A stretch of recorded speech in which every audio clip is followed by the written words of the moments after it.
if you go to my link, you'll see us. You'll see our two little faces. And just keep that screen up. Just pop the volume down so we can't hear it. And we'll be ready to go. All right. I am... It should be up now, I think. I think it just... Hey, Ash! Ash is here first. Good on you. Hi, Ash. We just had a minor technical difficulties, but we got it going, so we're excited. Has it come up on the screen? Can you see it? Should just be up now. I just saw the notification. Yes, I see. I'm just like staring at my phone. Yeah. Well, just put it somewhere, maybe just like next, just so you can kind of see if we're talking about something. It's not like super important. Okay. But if there's a particular photo or something we're talking about, it just will be helpful. How are you, Ash? Nice to see you in the chat. We're very excited about this chat today. Yes. How are you going? Where are you in the world at the moment?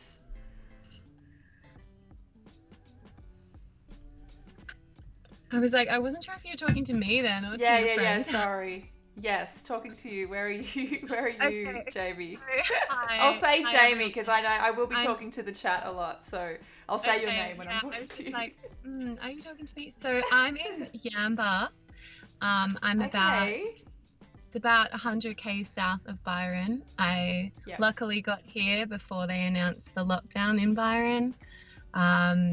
So yeah, I've been on the road for 2 months now. I live in the Blue Mountains, which is in Greater Sydney, and I just happened to be out shooting a personal project and having a holiday when lockdown happened. So I've been on the road, but just no really avoiding Corona. Yeah, so are you trying to avoid, are you trying to jump states and stuff? What? It must be so tricky. Well, so for me, it's all to do with, I have a job at the end of September that is still going ahead in the Gold Coast. So I'm trying to get to the Gold Coast, which means I can go to Canberra to then go to the Gold Coast. But I don't find out for another week about whether that job is cancelled or not.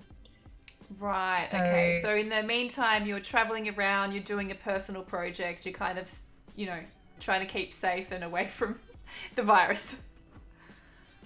Yeah, basically that's it. I'm trying to get back to Queensland, but we'll see how we go. Just surrendering at the moment, basically. Yes, totally. I mean, that's kind of what we all have to do, really. As much as that's really difficult for myself. What up, Gab? What up, 80? Nice to see you guys in the chat.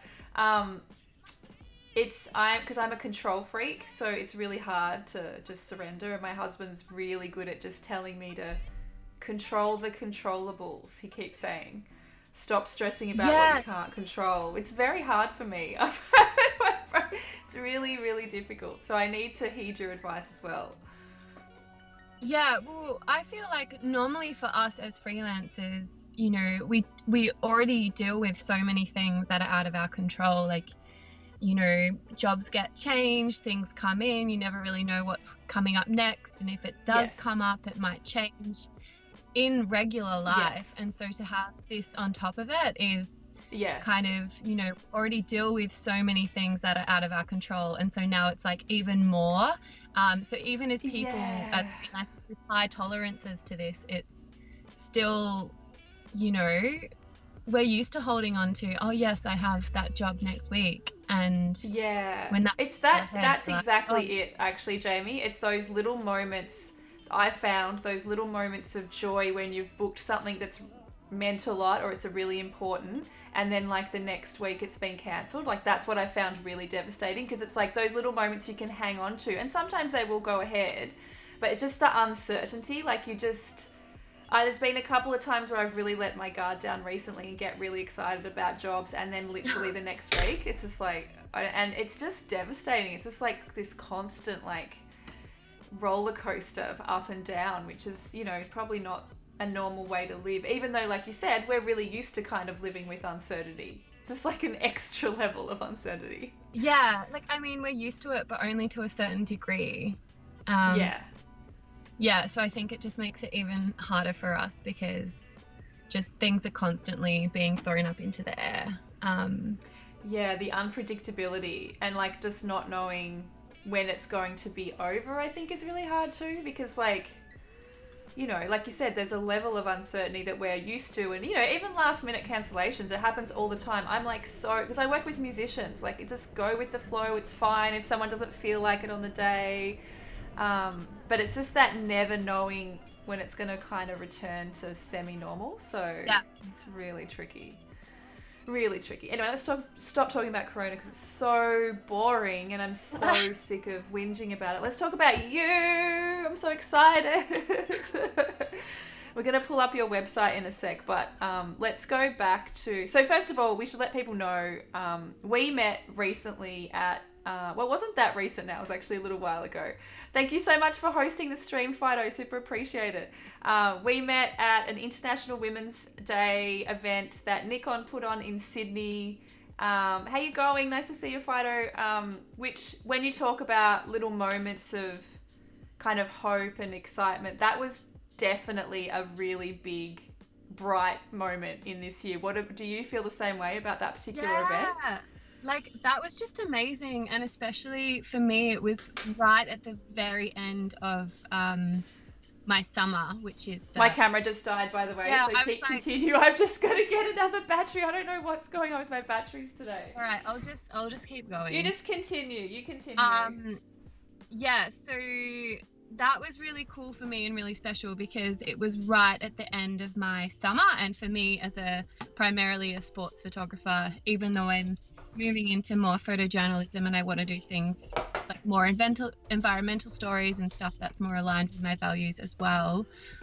It was right at the end of, you know, a big summer of, you know, I had like I'd just come off like 3 or 4 weeks of the Australian Open, and then I'm pretty sure I just got back to Sydney. I'd been away for 3 months because I went to see my family in Victoria, and then I had to just wait around to see, is the Australian Open going ahead or is it? Yes. And so I had sort of that going on, and I just, you know, finished a really big month of work and then came back and straight into the International Women's Day. So that was really cool because I feel like I was on a bit of a high, but also just really exhausted. I always 1,000%. Yeah, it's like I always seem to get these speaking things, or like when I feel like I'm just not prepared, or I'm like this morning. But yeah, I thought it was such an honor to be there as well, amongst, you know, all those women, like including yourself, and it really was. I think we spoke about it on the night. It was, for me in particular, I guess I'd always felt like a little bit, for those types of things, I'd never even felt considered, specifically as a music photographer. Like, we're just not really considered for stuff. Like, there's never any awards, you know, when there's like, whatever the awards are for the, you know, the year and different photography competitions and stuff. It's really, really rare that there is a section or a place for music photographers. It's just like really rare. We're just like this kind of, we're on the side. It feels like we're on the side of things. Like, we're just, you know, left of center and just this forgotten section of the community. But there's so many amazing music photographers. So it was a real honor. Like, it's such a great word to use. I was just like so stoked to be there and be representing this community of amazing photographers and so many women, like so many amazing female music photographers. So it really was like a super proud moment to kind of be speaking on behalf. I felt like I was speaking on behalf of the community that night. Just like, we're here, we exist.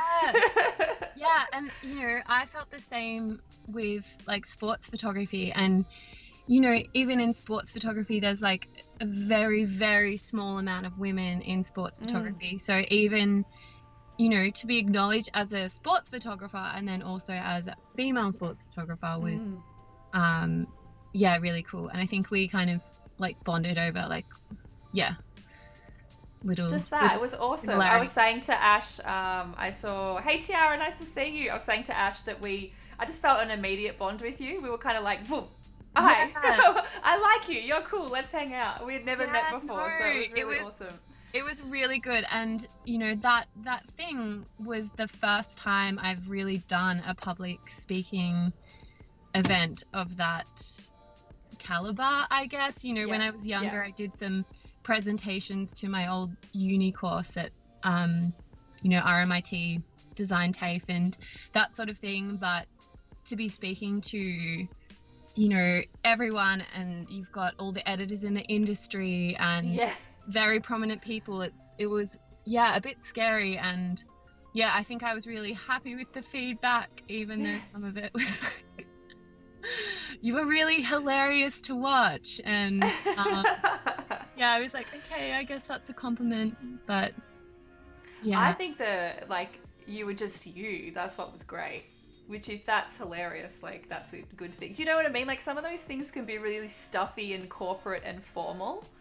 yeah. And I guess we just had the space to be ourselves, which was really cool. What up, Gypsy J? Nice to see you here as well. Ash just said that this photo that I'm showing at the moment of this athlete is her favourite photo of yours. I don't know if you can see that one up there. It is. Look. I mean, I don't even have any words for this photograph. Like, Can you tell me what it is? Because it's not. it's the first one on your website. So it's like it's a black athlete. She's got purple hair, and it's just one of the most amazing compositions I've ever seen in my life. And it's like everything about it is perfect. Thank you. Honestly, like, I am so proud of that photo. It's so good. And the story behind it is really cool as well, because yes, tell us. Okay, so this was taken at the 2018 Commonwealth Games on the Gold Coast, and I went into the Commonwealth Games having sort of 2 half days of work that was scheduled. Mm-hmm. And then basically I just decided I'm just going to drive up there in my van. I'm going to sleep in my van on the streets of the Gold Coast, and I'm going to hit everyone up and let them know I'm here and try and pick up some more work. And then I ended up picking up, a whole extra week of work. And oh, that's awesome. That just goes to show having that, like, I don't know, assertiveness or something, just to put, like, you actually just, you've flown yourself, or you've driven yourself there, and you're like, I'm here. Because so much stuff can happen like that. If you're just like, hey, I'm here, what can I do? I've had similar circumstances before. That's so cool to hear. Yeah, and then so I was doing some assignment work for Getty Images, and literally one of the days I was just happy to be there at the Commonwealth Games and shooting. And at that point I feel like I hadn't had too much experience around major sporting events, except perhaps the Australian Open, but nothing like Commonwealth Games. And so one of the days, my job was literally to photograph all of the marquees, like the white tents. And I did a couple of days of that, of shooting signs for TAFE Queensland. And then I got put on athletics as more of an experience thing at the time. And because I was a rock climber, I climbed the light tower with Michael Steele, who is one of the UK athletics specialists. And awesome. It was like, as a safety precaution, they needed to have 2 people up the light tower, and because they knew I was a rock climber, they're like, you go up, should be fine. Yeah. And so it was actually really cool, because he was this really experienced photographer, and I was like, clip in here, here's the harness, yep, right, up you go. And it was just amazing, because I was up there, and we were getting really similar photos, but I was the one that actually saw the girl with the purple hair. So I'm just like really proud of that whole situation, even just to get up the light tower. I was climbing a ladder with like my lens, and it was just incredible to be up there. So yes, the photo is taken from a light tower at the athletics, by the way. It's absolutely phenomenal. It's like there's a couple of similar experiences you have with live music photography. Sometimes if you're shooting for a festival team, you get the opportunity to shoot in a tower like that. And it's the same thing, you have to climb a ladder, and It's probably my most fun experiences because I love Yeah. climbing shit as well. Like I just love it. I love being up really high and just that vantage point that you have. It gives a perspective that's just that top down perspective is such a different perspective, and specifically for sport, I just don't think you see this angle that much. I think that's why it's so impactful. Like, what's it's just such a phenomenal photograph. It's so amazing. I love Yeah. it. And also, It's like, really cool. sorry, I'm interrupting you. I do that. No. I get excited, but and also I feel like I shouldn't take the credit for. He picked the time of day, and so he had it planned. Um, but yes, I'm happy that I did see this thing myself. But I also, love how humble you are because like there's still an element, like a huge element of skill in being able to frame, compose and actually get this shot in the right, like the exact right moment, you know. So but I love that you're giving him credit for, because the lighting is phenomenal. Like it is it literally looks like it's been lit I in a know. studio. It's phenomenal. Yeah. So great. So, but yeah, it's, I mean, I love hearing that story and how, you know, you've both leaned on each other for different things in that situation. And it's yielded such a great, you know, result, which is so brilliant. But I'd like to actually go back a step. We're going to go flick through some of your photos. Sure. Let's go back to the start and let's talk about how you even, I guess, picked up a camera, started shooting, and I guess started shooting in sports, and were you shooting other stuff originally? What made you kind of pick a kind of little niche for yourself? So I actually didn't pick up a camera until I was 19. When I was at school, I did, studio arts and I did oil painting. And I remember being curious about photography, but the school I was at was quite tight with the amount of art subjects you could do. And so I was already doing 2 art subjects. So I know that I was curious about it for a while before I started. But I basically went straight into sports photography. Right. Okay. I went straight into sports photography because I used to be an elite athlete. I raced triathlon for Australia when I was 18, 19 years old. And it was actually after I'd finished my race at the under 23 World Championships that I took my mum's camera and I just started photographing the other races after me.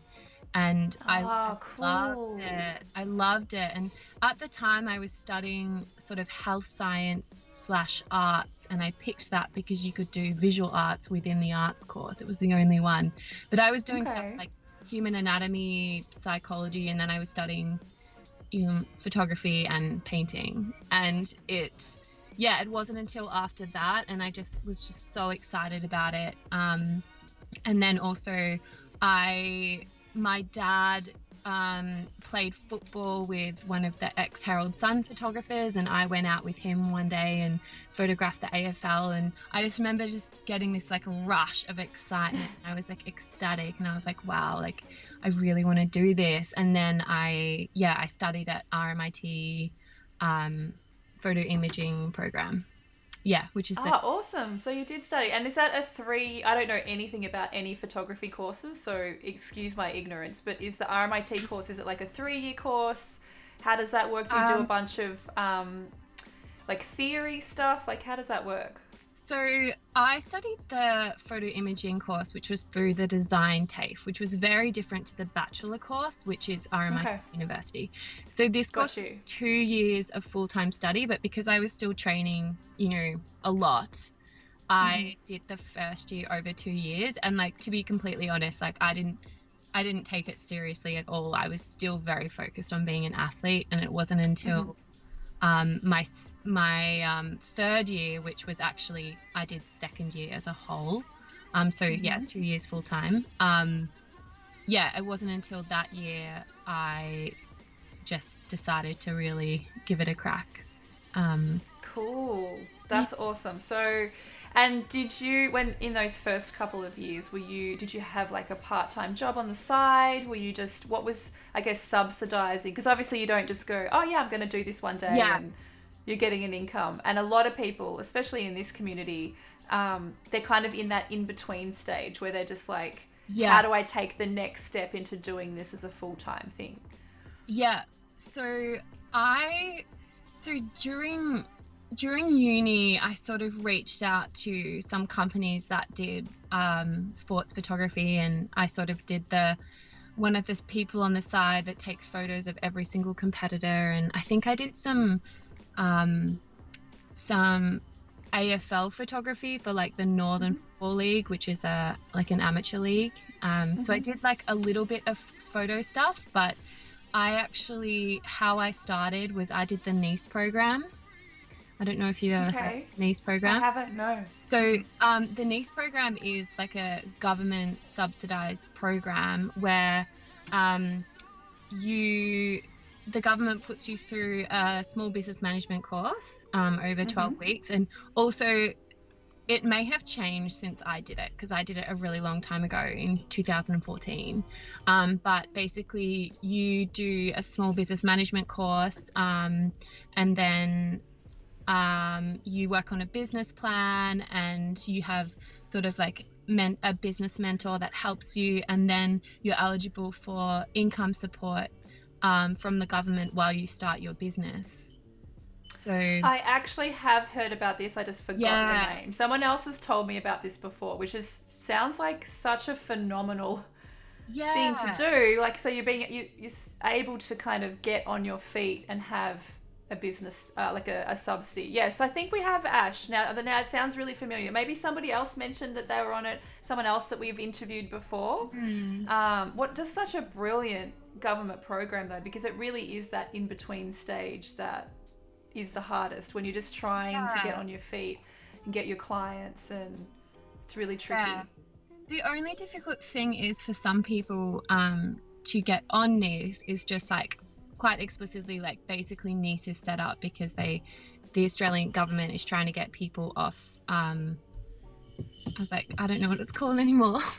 A job seeker, like Job the seeker. Yeah, they're trying to essentially unemployment. yeah, Yeah. yeah. So I would definitely recommend if you're interested in starting your own business and you have been studying, it's really easy to transfer from, you know, being a full-time student, then you can apply for NICE because then after you finish studying technically, yeah, you would qualify.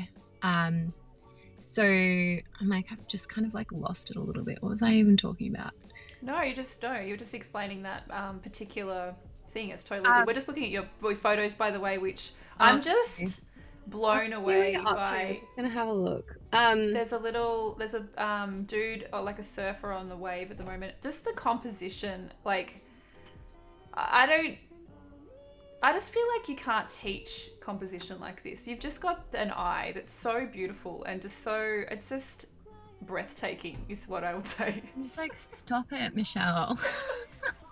It's so, oh my god. I bet he's just Ash has just said this is good inspiration for this week. Our challenge for our community this week is silhouette, and this is a great example. Ash, well done. Yeah, Great little silhouette shot.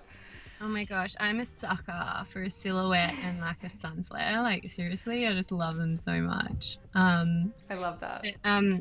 Oh, I feel like I should jump back to when I was saying before about the niece. So that helped me start because I was getting income support on top of what I was making out in photography and assisting. So I assisted for a really long time.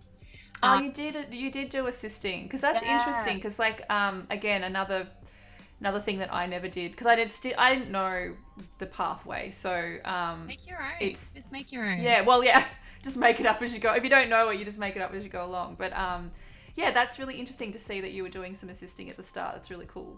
Yeah, I did a lot of commercial assisting, and I thought that, like, you know, no matter where I end up in photography, it's still so valuable to learn, you know, what does an art director do? What does a stylist do? Like, what is it like, you know, just having your part in working in a team as well, I think is really cool, because a lot of the Absolutely. time it takes a long time as a freelancer to get to the point, well, I mean, sorry, not all the time.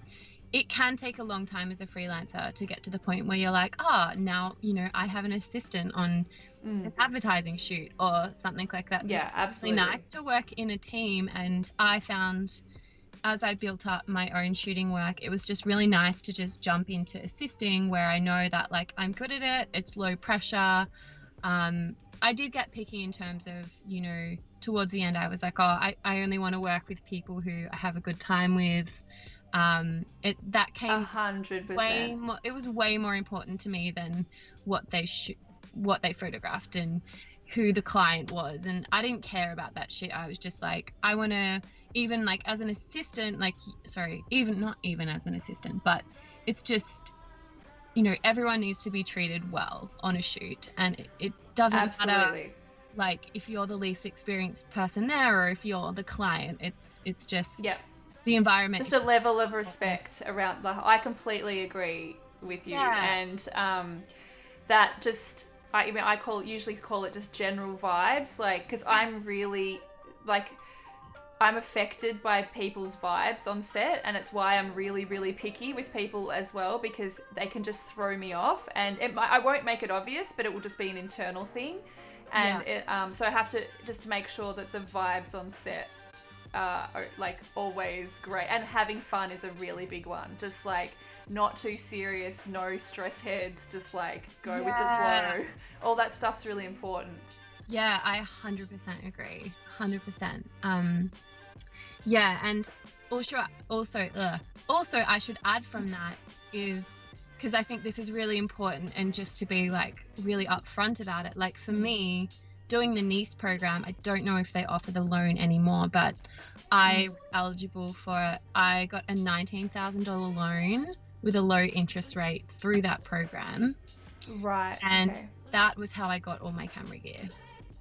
And then this type of information is so useful for people, because just to know, because it's like, how do you afford all that gear when you start out? And it's thousands and thousands of dollars, and especially having a program like this, which is, I mean, obviously this is Australian related, so people that are in Australia, there's obviously people outside Australia in the chat as well, but if you are in Australia, it might be definitely something to look up or look into for sure.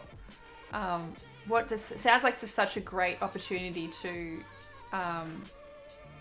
just that starting process, which is really the most tricky part, What up, Matt? Nice to see you. I think it's a good time. I have a major fear of heights. We're just looking at one of your shots at the moment, which is there's a lady like hanging like on like a rope in, it looks like a cliff. It's crazy. I think it's the aerial silks. And also that's something I think is also really important when you're starting out, is shooting personal work, because that it's a rock, and she's maybe the silks are purple or blue. No, this one is literally, she's hanging in between, she's on a line, and she's hanging in between. There's like sun rays. It's like a slack slacklining then. Is it slacklining? Slackline. Yeah, Betty just said slackline, so I'm just gonna. Okay. Yes. Phenomenal. I'm just gonna tell you about the other thing anyway, because it just like. Tell us. But I thought we were talking. We love a story. Okay. So, I think some of the images up there were photographed on a trip I did to the US in 2016, and I paid off my loan, but I remember I just got to the point when I was first starting out in photography where I was assisting, I was shooting shitty jobs, and I just was like, I am not having fun, and I just felt really stale, and I'm like, I need to shoot something that I'm really excited about again. So I don't recommend to do this, but I got a credit card and just went to America for 3 months. And I had this car, and I built a bed in the back of it. And I just went and photographed more like adventure sport work. And that just made me so psyched. And I met some really beautiful people, and you say you don't recommend, oh my god, the train. You say you don't recommend that. I did something really similar in 2014. Everyone gets upset. And it's when I worked with, some of the more famous hip hop artists that I've worked with, because just Yeah. being in America, because when you're there and you can reach out to people and say, I'm here, can we do a shoot? It's just like so wild what can happen Oh, for you when you're there. So just making those own opportunities for yourself. yeah. I highly recommend. I don't really recommend people put themselves into debt, like if you can avoid doing that. But there's something in taking a chance on yourself when just Yeah. opportunities will come. It's like the universe will Um, it'll just help you out. It'll just say it'll Yeah. reward you for taking that chance or something in that, I think. I totally agree with that. Like that trip, the universe was like behind me the whole way. I arrive and like straight away, so I went on Tinder and that's how I met a professional downhill skateboarder. And then That's so good. I didn't hit him up for a date. I was just like, hey, like I saw that you skate. Like I'm a photographer. Oh, cool. Like we do a shoot, and there's like a bit more of a story behind that where we went to meet up for a coffee and then he flaked and I was like, oh, like is he just like a classic skater boy? And then he invited me to this party and I showed up and everyone was passed out, and it was this like skate house in LA. Like, and I love literally, everything about this story. I walked in and on the fridge there's like a sign and it says Wi-Fi password, no fat chicks. And I was like, oh my God, what the fuck are these guys? And then they said, hide your drugs because we're having an inspection. Like that was on the fridge and I was like, where am I? But Where like, am I? I'm Oh my very God. sensitive and I can feel like when something's safe and when something's not safe. So I just Yes. want to add that in there. Like I wasn't being Yeah. stupid. Yeah. And Totally. anyway, I said, okay, I'm going to stay for one game of pool and then I'm going to leave. And so I played one game of pool with him and he was so drunk. And I was like, I left my business card on the table and then went home. And then the next day he messaged me and he's just like, hey, I'm so sorry about last night. I can't believe you actually came. I would love to do the shoot with you.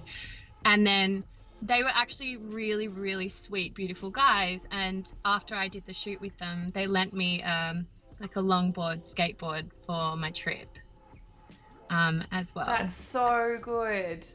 Do you find, and welcome LMA as well, they've just said something really similar as well. I did a similar thing in the US, met some people in the arts and big musicians through Tinder and had the best experience of my life. Yeah.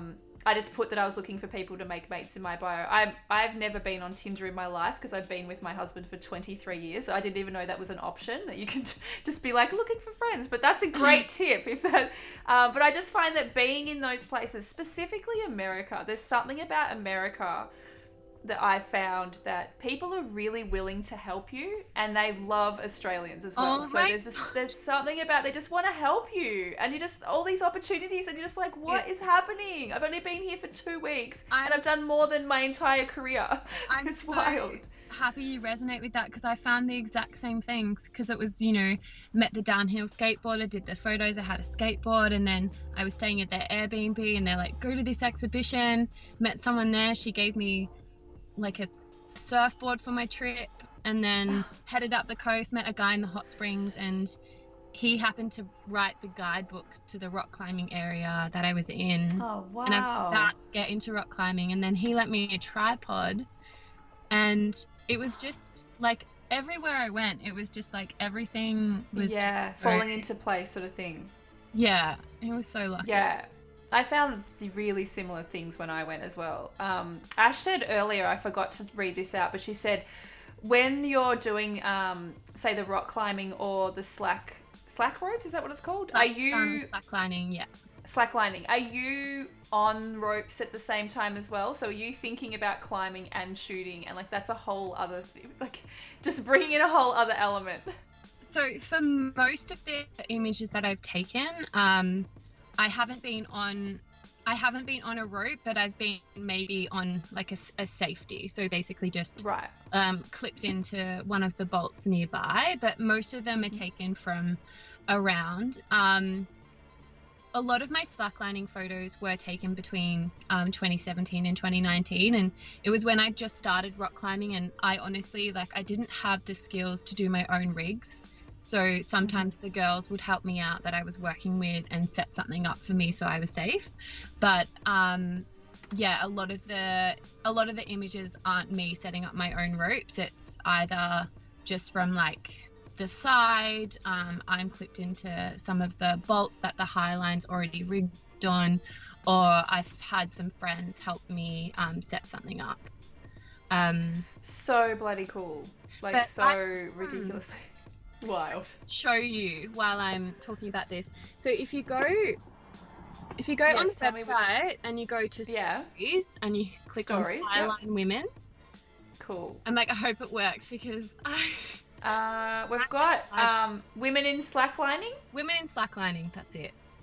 So highlining is just kind of a highline just means the slack line is high, but the actual sport is called slacklining. Ellen May just said her work is some of the most beautiful sports photography I've ever seen. When I was actively working, I never had an interest in sports photography, but I never saw work like hers. Oh, my heart. That is so lovely. Thank you so much. I totally agree. The only other person that I think I've seen similar in just a really unique eye, and I've spoken to you about her, is Maddie. Is it Maddie? Madison? Hang on, wait, what's her name? I've just forgotten her name. No. Who you met? She did the open with you, I think. Mackenzie, yeah. Mackenzie. Yeah. Mackenzie, she's a music photographer that does sport as well, and just the way that she sees sport, it just blows me away. And you've both got this really, I don't know, this really unique way of seeing it, I think, where, you know, I've seen so much sports photography. I'm an ex-athlete as well, so I'm super interested in it. But wait, can you tell me what you used to do? Oh, I was a basketballer, like very serious basketballer for a long time. So I was, and you know, seriously training for a long time and stuff. So I've always had an interest in sport, and you know, was one of those kids that was just, you know, when you're doing track and field, was just like pretty good at most things, you know. Yeah. So I've always had an interest in it, but it just, you guys, you see it so beautifully. It's just like unbelievable. Shout out to Mackenzie, because there's not that many up and coming women, especially in sports, and it's just so good to see somebody else out there. Yes. Yeah, just a young woman out there. And like I said, just really, there's just a unique, and she's experimenting with stuff as well, like you do as well, and I'm just always just blown away by both your work. Yeah, this is art. Exactly. Thank you. Are the highline pictures up? I'm sorry. So the one we're looking at the phone following along thing. That's okay. The one I'm looking at the moment is right at the top of a cliff. There's two girls looking over a cliff at the moment, but I'm just kind of flicking through. So those images, I'm actually really excited to say, the highlighting, women in slacklining, and there's a women in paragliding. I sold 2 stories to the State Library of New South Wales permanent collection. Oh, that's so good. Exciting, because they approached me. Oh, I love that. It was just like, I love that. Also, to get that invoice coming in the middle of COVID when all my things are cancelled again. But we don't need to talk more about that. But just have, you know, and that's also, you know, that personal work I did with the women in slacklining. I was living in Melbourne at the time when I photographed that. I do live in the Blue Mountains now in Sydney, and I am based out of Sydney. That's where like a lot of my work comes from. But yeah, at the time I was living in Melbourne, and I would drive up to Sydney to photograph these girls. Occasionally I flew up. I would really I put in a lot of time and like some money into shooting this work, and then for like years later it's picked up, and you're like, wow, like I just did that as personal work, and then I ended up, you know, creating an income from that. Is also really good. I just wanted to touch on that again, because it's I think one of the most important things, and it's definitely the thing that got me noticed, was doing personal projects, big personal projects where you get to work with lots of people know who you are, you get to just shoot exactly how you want. It's like all about you and your style. It's not about client, you know, direction. Really, really, really important. And I just can't stress that enough. And I'm just so glad that you've said that as well, because I'm always banging on about it. So it's good that someone else has Yeah, mentioned no, it as well. honestly, it's really the best thing. And I in 2018 I did an exhibition, and um I called it transients because I felt like at that time I was like moving around a lot, and when I also did live in a van for quite a few years as well. But the work that I put in my exhibition, I probably did like, I think it was 16 photos, and it was like 12 out of the 16 were personal work, and the rest were jobs I was on. But yeah, it's just like majority of my favorite images ever have been personal work, I would say. Personal work, yes. Um, Ash said, oh, this reminds me of what Chris said in Clubhouse the other day. Think about the long-term benefits, not the short-term benefits. So Chris Cafaro is a really quite well-known music photographer. He's been in the industry for 50 years. He was doing a room with us in Clubhouse the other day, just talking about thinking about that stuff, like thinking about those projects where you do, you know, you might put some money in your, because he was talking about, he paid for himself to go on the Jane's Addiction tour, which was the last world tour they ever did. He paid for himself and just came and documented the whole thing. And then years and years and years later, he has the only photos of that tour, and he's still making income from that. So yeah, just thinking wow. about, you know, because, you know, people say, don't ever do free work, or don't ever put yourself in situations where you're, you know, people would say maybe a band would be taking advantage, but he had the foresight, I guess, to think long term. Yeah. And he's thinking, this is not just about now, this is about what these photos are going to mean in 20 years. So just having the smarts to think about the opportunity and I was about opportunity. to interject and be like, it's about the opportunity. It's about the opportunity, yes. And I've often said the first tour that I ever went on internationally, I didn't get paid for. Like, my expenses were covered, but I didn't actually get paid to be on there. But it also showed that I had commitment to the artist and the project, and ever since then I've been paid for every single tour ever. But it was like that first one, they didn't have the budget, but they wanted it documented, and I was like, hell yeah, I'm gonna take this opportunity, you know, like I'm gonna be in Asia, and like, it's just, you know, it would be silly for me to say no to something like that, you know. So just thinking like foresight, sometimes not always like being taken advantage of. There are genuine opportunities which will advance your career sometimes. So yeah, definitely. And I'll just say in there as well, so yeah, it is about like, what is the opportunity in this? And you know, you can ask yourself that if you're unsure, like,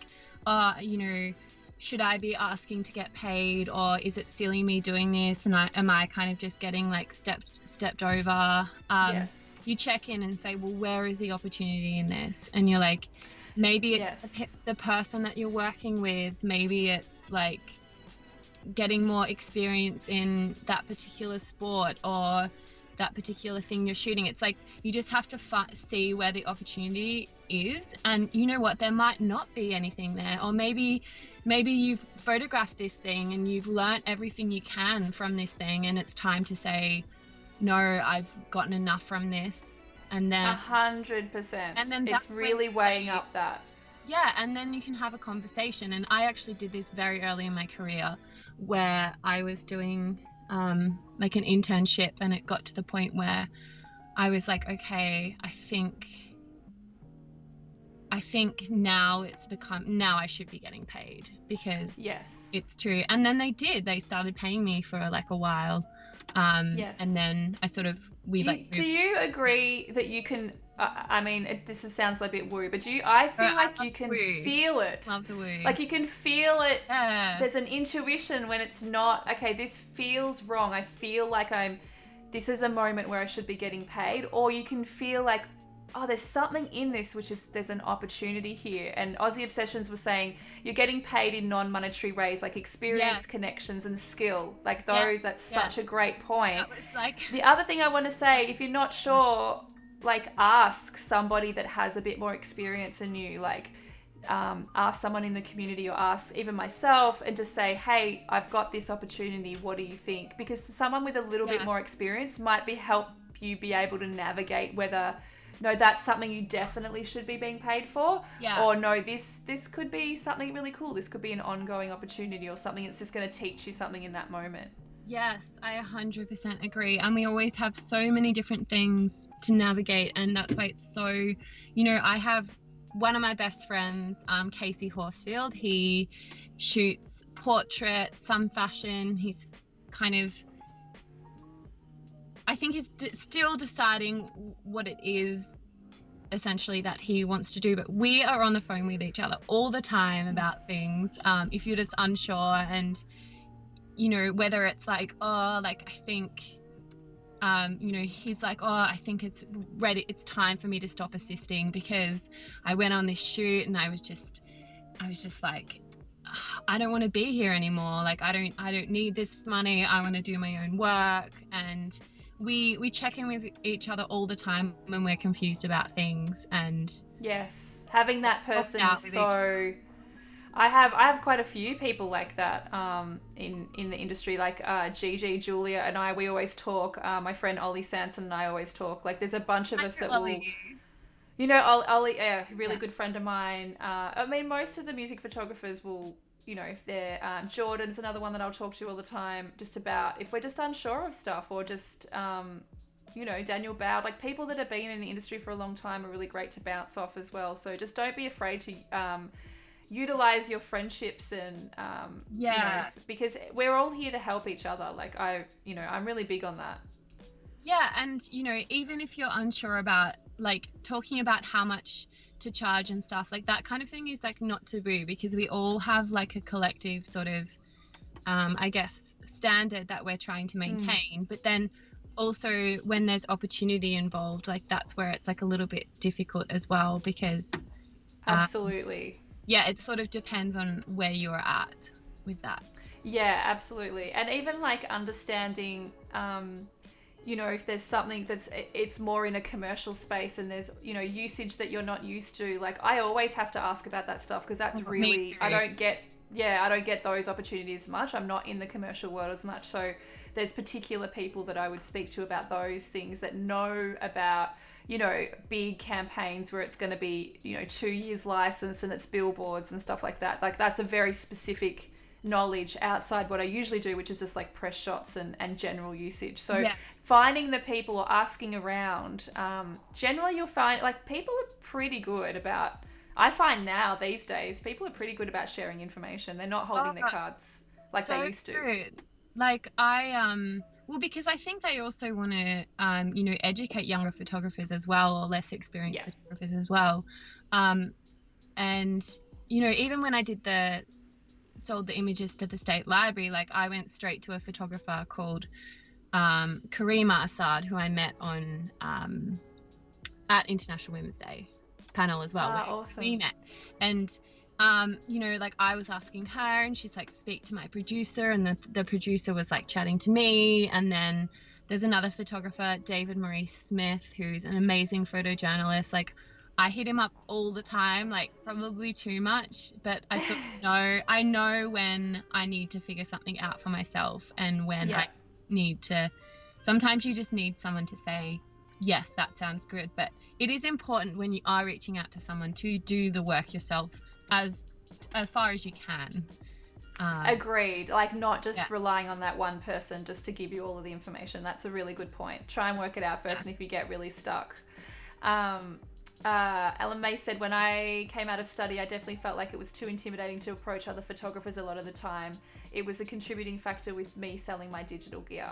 That's really sad to hear. I do feel, I don't know when that was. I do feel, because I don't know when you started shooting, but I started 10 years ago, and I feel like it definitely was like that when I first started, and it's really changed in the last probably 5 years. I just feel like this was a little, so I definitely feel that, like, I felt that when I first started. It was very insular. It was so hard to find information, and it's the reason that I do stuff like this. I'm so passionate about just sharing all of the information, because I found it so hard. And I'm really extroverted and I have a personality. I'll go and find that stuff. But for some people, it's really tricky and it's really intimidating. And a lot of people will just quit. And we're just missing out on beautiful photographers. Like, that's a shame. I'm really sad to hear that you sold your digital gear, Ellen. Yeah, That's me too. that's really sad. Hopefully you pick it up again and But start like, shooting. yeah, I agree. I totally agree. And like also just generally like a lot of the time it takes like a lot of courage to um ask, for some people, like me in particular, I used to have a lot of trouble like asking for help. And Yeah, same. yeah, It's like like a weird pride thing or something. Like a weird, I don't know. I always felt like as a woman too, I was like, I'll prove to them I can do this. And like, I don't know. I had this like real weird chip on my shoulder when I was starting out. I just wanted to prove everyone wrong. Yeah, because I think that's what a lot of us have been taught. It's like, Yeah. oh, well, you're not Yeah. given the opportunity, you're not treated as well, so I'm going to prove them wrong. But actually, I think as us now, it's so important for us to talk to the photographers coming through and just making sure that, like, I don't want people to have to go through the same things I did Same. just to get to where I am now. Absolutely. Like, Completely agree. like that doesn't, it's unnecessary, like really. Absolutely unnecessary. And like, I just feel like I had a weird competitiveness as well. And I think Yeah. specifically with other female photographers when I first started out, and I realized a few years in that was just bullshit. And I really like struggled with it initially, but just completely flipped that on its head and was like, this is bullshit and I need to embrace all of the younger women that I can. And I'm very much about nurturing and helping and as many other women as I can, because it's so tricky. It really is very, very hard when you first start out. I love that about you and I admire that so much. And I think it really, but yeah, it's also difficult to be the one who's like, okay, well, no one did this to me, but I'm going to be the one that starts this, well, not starts it, but initiates this. Because when I was in photography, like I'll just be completely honest and say like in sports in Australia, like a lot of the sports photographer women went through to get where they are, like I would not put up with that shit. And yeah, totally. like, I know that it's a privilege for me to be in this time now where, a lot of these women, like if they spoke up being like, well, how come this person got the bid position for shooting this spot at the Commonwealth Games when I've got 5 years more experience in the company and he's just turned up and he's gotten it? And if they spoke up, then they would be said, oh, you're difficult, you're annoying, and we're just going to give the work to him. Whereas I know that you can kind of speak up about that stuff now. Well, you can, but I felt like I have like role models, like not 100%. like I had like no, Australia, like no female music photographers. Like there are like some, but I mean, as a whole, like I didn't really have role models. And then I realized when I was photographing Commonwealth Games, I was like, okay, I'm going to introduce myself to every single woman I meet. And I met about 8 women and there was 200 photographers. And I'm not saying, I know that I think they said it's about 10% or something, but I feel like it was more like 5. But yeah, I was just like, no, I'm going to make a conscious effort to meet these women and introduce myself, because we like need to be allies. Yes, 100%. I think maybe I'm like getting super passionate, but I think we spoke about this and bonded about this on the Nikon panel. And when I was at the Australian Open, I would, Mackenzie was working for like one agency, I was working for a different agency, like the rival agency or whatever. But I would just check in and be like, hey, like, how's everything going? And same with, my friend Alana, who was working at the New York Times and I was working for Reuters, and I'd check in with her and we'd be like, oh, there was this thing happened and blah, blah, blah, blah, blah. And we just make sure that, that, hey, maybe we need to have a little vent now and again just to keep going. Yeah. Yeah. Just wanted to welcome Luna Latte. Thank you so much for the raid. I just didn't want to interrupt Jaimi when she was talking then. Thank you so much for the raid and bringing your people over. I super appreciate it. And Photography Elite, thank you so much for the host. I do usually have the chat in followers follow only mode, and I have for ages because I feel like it avoids us getting trolled too much. But that's fine. You can totally disable it for now. That's not a problem. We have Jaimi Joy, who's an amazing, amazing sports photographer today. We're just talking about her amazing career, and just I was looking at some of her photography, which is just blowing us all away. We've had her on the channel now for close to an hour, so I don't want to take too much more of your time. So if there's any questions from the community, please feel free to ask now. There's a couple of things I want to ask you though. How do you deal with the inevitable kind of dips in confidence that we all go through? How do you kind of pull through those moments when you just, the self-doubt, or you're looking at someone else's work and you're just like, I suck? Or usually it's when I look at Ollie's work and I'm like, oh my God, I need to quit and sell all of my photography gear because I will never be good as Ollie Sansom. But I'm sure you know what I'm talking about. He is amazing. Yeah. Well, He is. I would say, like, it's really good I think a lot of my doubts come up around, you've just had like a really good run with like a lot of work, and then you have like a bit of a dip where there's not much going on, and just knowing like, okay, well, I felt this same way a few months ago, and then I just had all this stuff come in. And I think it's important to look back to like your own journey and be like, oh, I felt this and then this happened, like this is just natural. Or you can just say, oh, well, I'm just gonna have a look at my average income per month. And it's like, well, like, yes, for me, summer's more than winter, but actually, if you look at your own sort of history, you're like, well, things do come in like all the time out of nowhere. And like, it's just sort of learning to, I guess, like, it's just like kind of self-development meditation, like just knowing that, it'll turn around at one point. The one thing that I've done in those dips now, and I actually, when those dips happen, when I'm not booking as much, I relish in it now. I've learned to really look forward to it. That's when I shoot my personal work. That's when I'm like, even if it's 1 or 2 shoots and I'm like, I really want to try this new thing. I really want to work with this person. So I'll reach out just so I've got stuff to post, so it looks like I'm still active.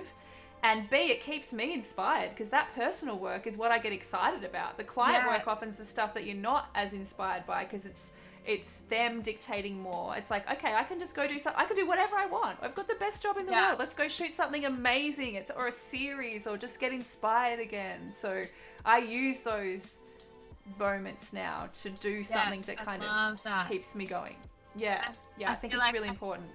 I feel like I just need to say, because otherwise you spend the whole time where you're working, because I work in like stints a lot of the time when you're shooting major events and stuff. It's like you've got so much on, and then you're like stress, got so much on, and then there's a dip, and then you're like, oh, now I'm stressed because I don't know what's coming up. I don't know if I'm going to have, and then you just spend the whole time in this state of like not peace. And so it's just good to be, just to like trust that it is, I really feel like, for me, I mean, I don't know if it's just me, but keeping active and keeping my creativity going really helps.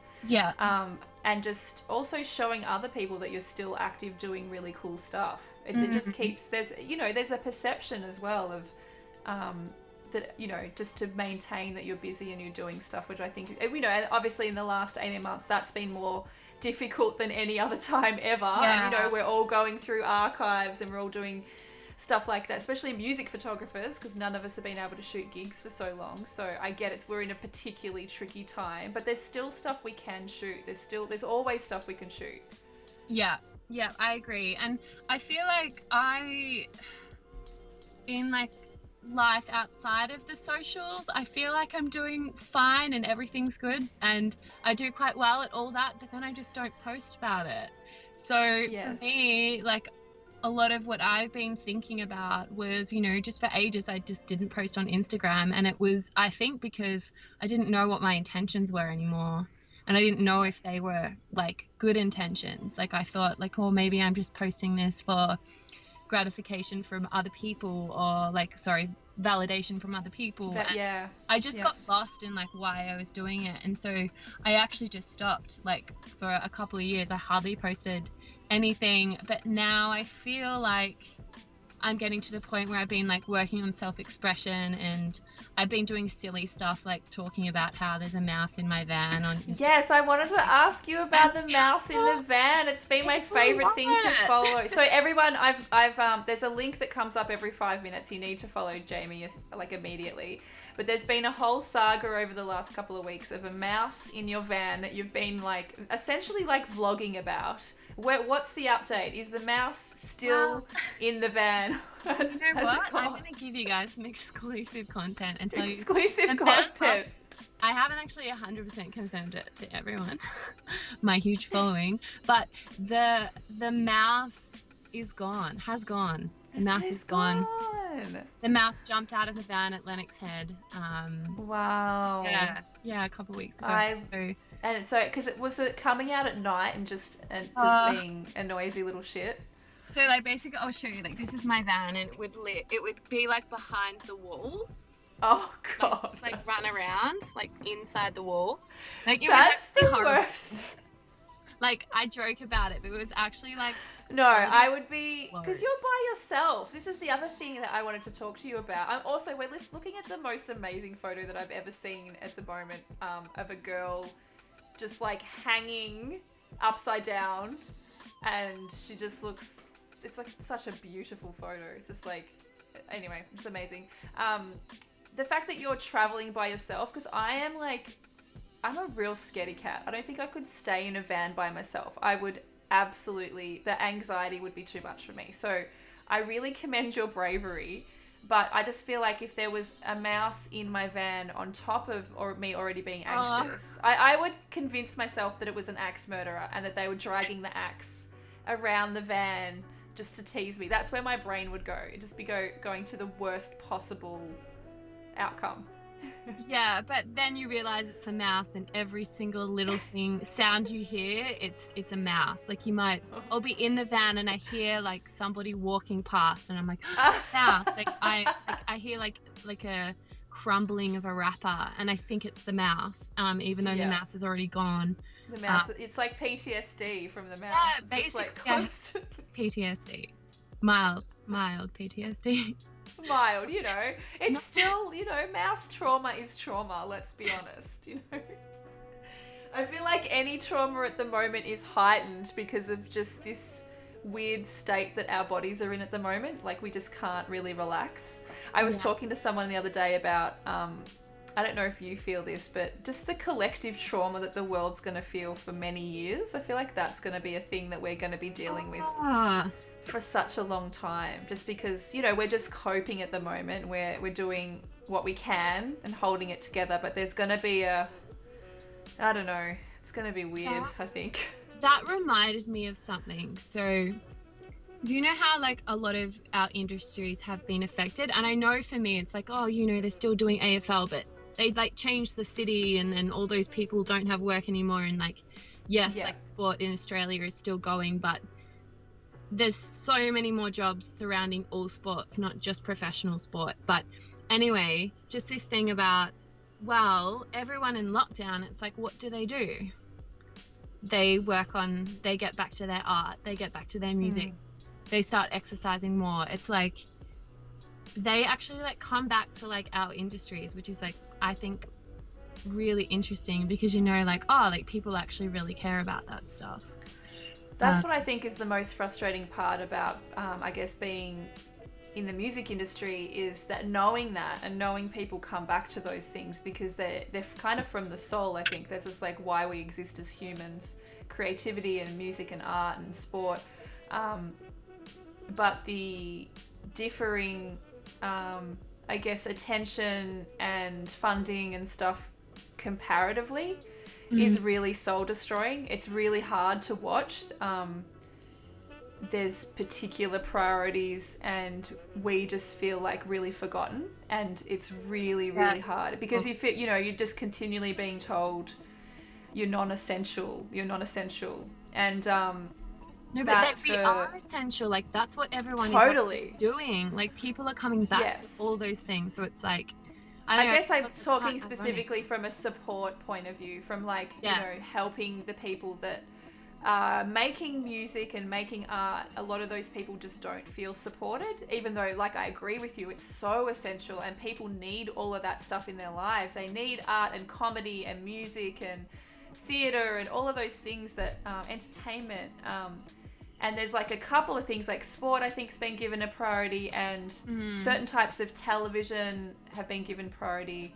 And then there's a lot of other industries that have just not had the same support. And it's just really, it's really tricky. It's really tricky to watch and see all of your friends really struggling, and there's not... yeah, I don't know when we're going to be out of this. Hopefully not too much longer, it feels like. And I don't know about you, but for me, it's just made me feel like I'm trying to be like, okay, what do I actually care about? What work do I want to make more of in the future? And I don't know if I've said it yet, but I actually want to do more environmental stories because, you know, even though a lot of my work is about sport, like it does have a big like the outdoors element in it, and totally, like I can about, totally see that. Yeah, preserving that. And so I think I would really like to do more environmental stories for sure. So good. Hi Alex, nice to see you here. Yeah, you've actually really inspired me to think about my next personal project. I haven't done a personal project since 2018. I had started one just before COVID. I literally had just done a couple of shoots, but then I kind of put it on the back burner because it was just not possible to do. But trying to think about what the next one might be. I don't think it will be the one that I had started. I think it might be something different, but it could be. It has to resonate. It has to mean a lot, because those both my previous projects nearly killed me both times. So that's why I've left so much space. I've left so much space since the documentary and the last one that I did of Women in Music. It almost killed me. It's such a big thing. And like even the last project I did, which is actually basically the reason why I didn't get stuck in lockdown, was because I was shooting this personal project. But if you click on the stories and then it says Ashley Gentle Tokyo. I haven't actually published these yet, and I'm going to take this off my website after this. Oh, cool. We get a sneak peek. So yeah, this I love it. Sneak peek, and it's just her lead up to the Tokyo Olympics, and you know, she had like so quite cool. a tumultuous journey surrounding all the COVID stuff and not being able to travel to races and some other things. Is this the BMX? Is this the BMX girl? No, so this is a triathlete. Oh, triathlete. Okay, cool. Yeah. So she raced at Rio Olympics as well, and I just felt so privileged to work with her because and do this behind the scenes thing. Like one of my favorite pictures, I don't know if you can find it, but it's like her and her boyfriend sitting on her bed. Sorry, her and her fiance sitting on her bed. I'll flick through and see if I can find it. Yeah, and just to have that connection with her, to be able to be let into her space and to photograph like her journey from like a more behind the scenes thing was just so amazing. I love that. We're looking at that photograph right now. It's really like, it really is a fly on the wall kind of. I love this style of photography as well. It's like you're not in the room, you know. It's just like and that's when there's such a beautiful element of trust and access that you're given in these moments to capture stuff like this. Like it's really, really awesome. Yeah, so cool. I do really like the photojournalism stuff, and I really do want to do more. And I was trying to be so integral with it all, because I didn't know where I was going to get it published, and so I just wanted to be very strict around the guidelines, I guess. Yes, I totally understand that.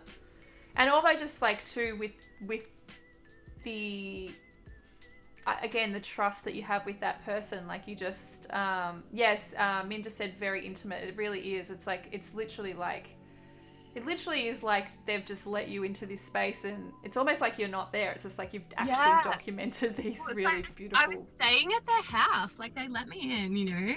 Yeah, that's so awesome. And that's the only way you get access to stuff like this is if you build up that trust with, the people like this, and they allow you into those spaces. Yeah. Very, very cool. And that's actually another thing that I think is really cool because, the thing I think that's really cool is like, look at like where you have these, like where do you have these personal connections, and like how are you different to someone else, and what, like for me it's like, well, I used to be an athlete, and this girl Ash, like we were actually roommates at a world championships when we were 18, and so I'm her friend, and so yeah, like essentially no one else could have done this project except me. And yeah. it's like you can look at with yourself and be like, well, where do I have these like special connections? And Min's just mentioned, he just said, I'm sure it's the same way for when you're touring, and I think that's so spot on, and I think that's why I desperately miss it so much, because this is literally the type of stuff it's that fly on the wall, the moment backstage or in the tour bus or wherever that nobody else sees, like nobody else has access to that. That's the stuff that I desperately, desperately miss.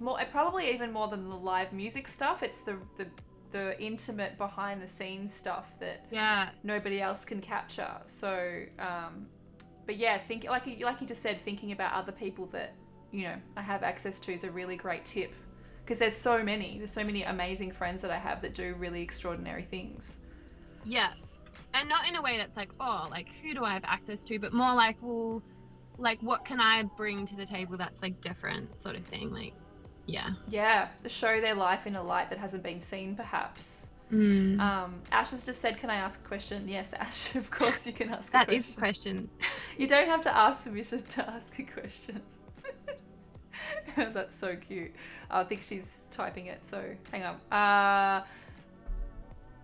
With this series, how much did you set up to get better lighting, especially with the bike one? That's a great question. Was a lot of it just available light, or which one do you mean by the bike one? Because I don't know. We're in a set up except looking out the window. Okay, cool. Yeah, so I was just I'm not sure which bike one. Hang on. There's two in a row, so I think it's like it looks like they're kind of in a garage. Yeah, so that was actually the only way I manipulated the lighting was I didn't want the garage lights to be turned on, or maybe I'm not sure if they're turned on or not in this picture, but they don't look like they're turned on. It just looks like it's the garage door. She said, just wondering if you move her around in the garage to get better lighting. No, so she was actually through this whole story, I was just really aware of like the photojournalism guidelines, and one of the agencies I work for, Reuters, who I covered the floods with, it's like you just can't set things up like that. Yeah, and you're literally documenting how it appears. Yeah, it just takes a lot of time. Like I spent 3-4 weeks doing this whole thing, hanging out with her. Like I probably hung out with her for like 3 whole weeks straight, and she was just building her Olympic bike, so that was the bike her sponsor gave her, and they were just in the garage, and I just walked into the garage. And I guess like naturally when you're building a bike, you probably set it up in the middle, like near the window, or where you've got your like natural light for yourself anyway, so it's probably going to be But the portraits I did, the only stuff I set up was the portrait of her looking out the window in the kitchen. But she was actually doing that anyway. I was just like, can you just stay there? Can you just like not move? Yeah, totally. So, Benny said, I don't like spending 3 weeks with myself.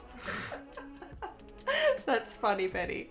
Oh my gosh. That's awesome. Also, like I had because I knew that Sydney was in lockdown and my Sydney jobs were cancelled and blah blah blah, like I could spend more time, so I guess that was yes, totally. You've got a bit more freedom. Oh, that's so cool. I just wanted to touch on when you were saying that who was the organisation that took your photos on kind of permanently? What was that? The State Library of New South Wales. State Library. Yeah, so I have 2 projects in the National Sound and Film Archive, which I assume is kind of similar. It's like they have a permanent They have your work That's permanently. amazing. Amazing. And I feel like it was when that happened, and they approached me as well. It was really when I felt like, I don't know, I felt really legitimate as an artist, and I felt really comfortable to call myself an artist then, because it's like my work would be there forever, and you know, in 100 years' time, you could look up what I've been doing and stuff. Did you have a similar feeling when, you know, someone like the State Library's like, we want your photos forever? Yeah, I guess like I actually went so deep into it, as into like, have I done everything I want with this project? Did I get it published where I wanted to? Because I knew like as soon as it was in the State Library, then it's no longer exclusive. And I had the paragliding women, which is also in the story section. You know, those images that I'd shot for personal work, they had already been on like a front cover in a magazine. Like just, I felt like I'd done everything I wanted with them, and like what I sort of set out to do with that project, it had finished. So I had no problem being like, yeah, they can go in the State Library. But the highlining women, the slacklining women photos, I hadn't published them yet, and that was just this thing where the personal work just got put to the back of the mind, and I hadn't actually done anything with them yet. And I really had to come back to my intentions for the project, and you know, is this good for the slacklining community as a whole, me doing this project? Because in slacklining, they're going through a lot of negotiations with council to legitimize the sport, and I really wanted to do the best thing for the sport to move forward, because it's such a growing thing. And I was actually able to say to the State Library, or images from this location and this location, they've sort of put a privacy ban on them where no one can see where those images were taken for 5 years. Okay. So yeah, I was actually just so caught up into the personal work that was so important to me. I'm like, is this the best place for it? Yeah, I mean, it definitely shows your integrity. I think like you actually really care about this stuff, and I think that's why the work's so beautiful. It's so obvious that you give a shit. And if I can say anything about personal work, if you care about it, it's really going to come across. It's not going to be just like a throwaway thing that you do, you know? Yeah, I wasn't like, oh great, I'll send you the invoice. It was just like, shit, no, like this is worth more to me than like, you know. You become invested in it, don't you? You really become like... Yeah, and you're kind of like, well, this price per image, is this the value of the work? And I put myself through the absolute ringer for a week, and then I decided for the highlining images to be included in it. And they were so amazing. Yeah. Like they said to me, you know, like we can also just leave this, and then you can come back to us in the future if you want to publish them with us then. And cool. That's so great. It was so amazing, but I haven't really told, like I haven't even put it on Instagram or anything. Like I haven't really told many people about it yet. But it's your little special project at the moment. But I guess I do feel like a bit more legit, but I feel like you always, I don't know, maybe I need to work on the imposter syndrome thing. We all do, don't worry. We all go through the waves of that. Even if you think you're legit at one point, there's another moment where you don't think you're legit and you should quit or something. Yeah. You're just like, what? Because when I was talking to the lady from the State Library, she's like, oh, we have collections from photographers such as blah, blah, blah, blah, blah, blah, blah, blah, blah, like history books. And I'm just like, holy shit. Yeah, I'm doing a artist in residence at a school at the moment, and the kids are looking at a bunch of my photography and a bunch of other like blah blah blah like names where I'm just like, how am I even in this conversation? Like, how is this happening? This is so weird to me. Yeah, it's so bizarre, but it's lovely when people say that. But you're just like, I don't think as artists we ever are really comfortable with that. I don't know. Well, I don't know if maybe it's a female thing as well. I don't know. We always just feel a bit for example, like you've got this, like you're such an amazing photographer, beautiful person. You've been able to grow like a really big following, but probably most of the time you're just like so used to just doing your thing, and like it's sort of Yes. You kind of And don't also, I came to stuff. it so late. I didn't pick up a camera till I was 31. So there's so much of my life that I was not a creative or an artist. Even just No, you were. calling You just yourself. Oh, were. I was. Yeah. It just I didn't know. But it is. It's just such a weird thing to like. Yeah, I don't know. It took a long time to accept that as my identity. And now it's like the opposite. Now it's so hard to, it's so much of my identity, which is why the last 18 months has been so hard when you can't do all of the things you would usually do. It's just like, oh my God, who am I if I'm not doing this? So I feel like, especially with us, it's like, well, you know, there's not really much of a line between me and my work. Like, it's just, yes. And yes, it's everything. It's literally also, everything.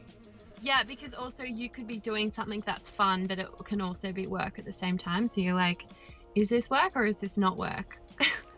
Yeah, I think that that's the thing. Like, I've spoken about this before, but you know, a few of my friends that were, you know, had to continue working last year were just like, oh my God, it's so lucky you got JobKeeper and you can stay home. And I'm like, that's, for me, that's a nightmare. That's worst case scenario, that I have to stay at home. Even getting paid, like, I guess I don't have the mental stress, but I've lost every part of me and my identity and everything. My purpose is to be out there shooting and, you know, with my community, and it feels shit to be at home not doing anything. Like, and I get it, like, it's differing things for different people when they've had to work through a pandemic. That's really hard to watch people just stay at home and get paid. Like, I get it, I totally understand it. Yeah. But for me, it's just like a complete loss of identity and purpose. Yeah. So it was been really tricky. I think the thing I struggled with was like, oh, like, should I be doing more? Is everyone else doing more? Like, when I was in the first lockdown, I was in like rural Victoria in East Gippsland by the beach in this tiny town. But I'd be like, is everyone back in Sydney working and I'm just here like hanging out with my dog? Like, is this, yeah. But then now I kind of just like a bit more surrendered, I guess. And I actually like just plodding about. Yeah. No, it's I the surrender thing is I've had that, and I think too this whole Twitch community and everybody being here and showing up, and that has really, really helped me more than anything else. Is just like having a community to share this stuff and share people like you and how amazing you are.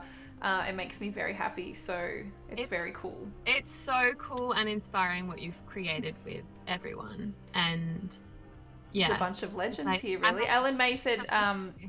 She said, for creatives, when you can't create anything for a period of time, it can really allow depression to creep in. I've definitely seen that with a lot of my photographer friends. I don't know if you can relate to that, like people that are stuck, especially people stuck in Sydney at the moment because it's now an extended period of time, and Vivid being cancelled really took the wind out of a lot of my friends that were booked to do stuff, both to play and to shoot. Was a really big blow, so it's very, very tricky at the moment, but hopefully maybe next year. That's why I keep saying maybe next year we're gonna be okay. Maybe not. Nah, I think it just comes back to like, it's just so helpful having your own like practice, whether it's meditation, whether it's yoga, whether it's walking, like whatever it is. Just to create some sort of you know, normalcy, just something that you have control over. Yeah, exactly. That's what it is.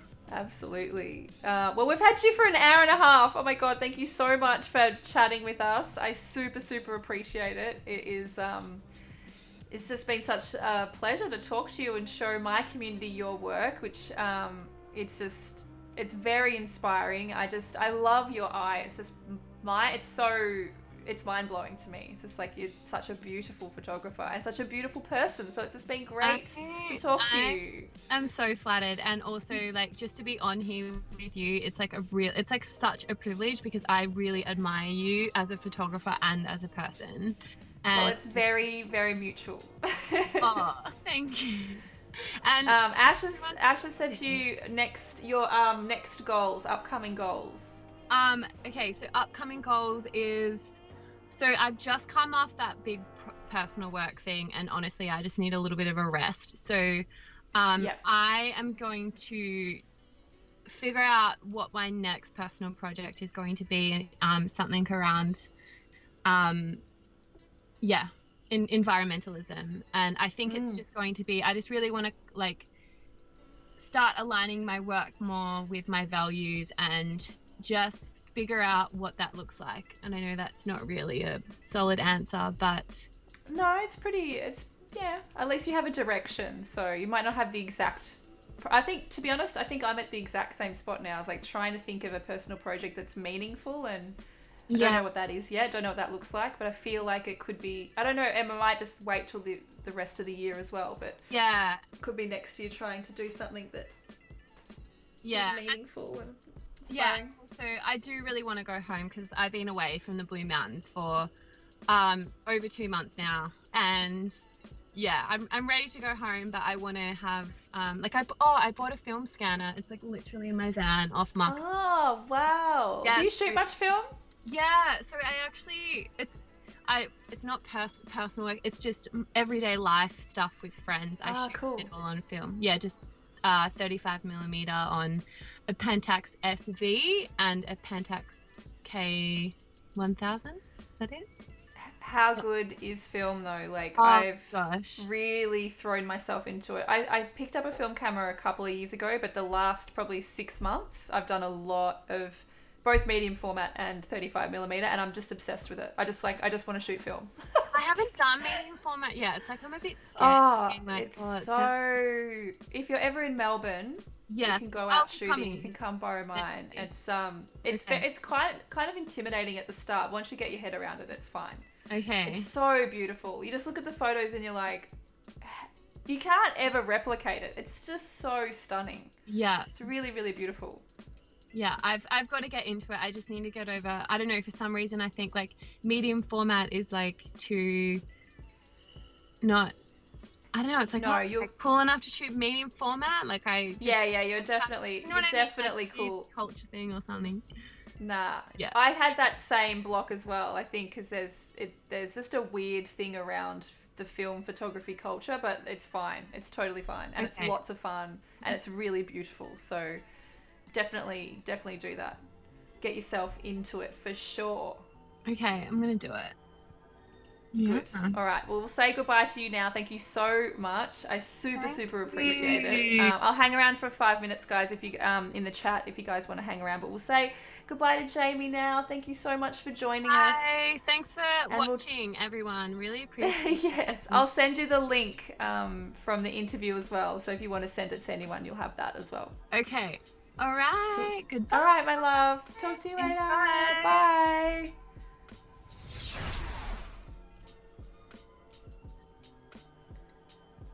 What a lovely chat. She's so amazing. Oh my god. Just love. Just love.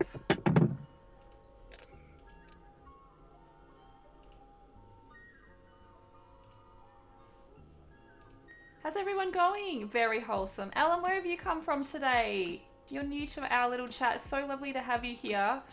Tiara, thank you for joining us as well. And all of my community that hung out today. That was just one of my favourite chats, I think. That was really great. She's just such a legend. How's everybody doing? How's everyone holding up? All of my Melbourne and Sydney people. Are we all hanging in there? Thanks, Benny. Jetta says hello.